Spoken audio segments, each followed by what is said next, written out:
তীব্র জ্বালানি সংকটে পড়তে যাচ্ছে কিউবা, এমন সতর্কবার্তা দিয়েছেন খোদ দেশটির জ্বালানি ও খনিজ সম্পদ মন্ত্রী ভিসেন্তে দে লা ওলেভি। স্থানীয় সময় ১৩ মে রাষ্ট্রীয় টেলিভিশন চ্যানেলে দেওয়া সাক্ষাৎকারে তিনি বলেন, মার্চে রাশিয়া থেকে অনুদান হিসেবে পাওয়া জ্বালানি তেলের মজুদ মে মাসের শুরুতে শেষ হয়েছে।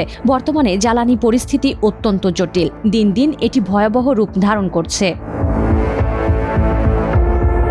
কিউবার জ্বালানি মন্ত্রী জানান, ২০২৬ সালের জানুয়ারিতে ভেনেজুয়েলার প্রেসিডেন্টকে অপহরণের পর থেকে কিউবায় জ্বালানি তেলের সরবরাহ বন্ধ রয়েছে। রাশিয়া থেকে অনুদান হিসেবে পাওয়া এক জাহাজ জ্বালানি তেল আমাদের কিছুটা স্বস্তি দিয়েছিল।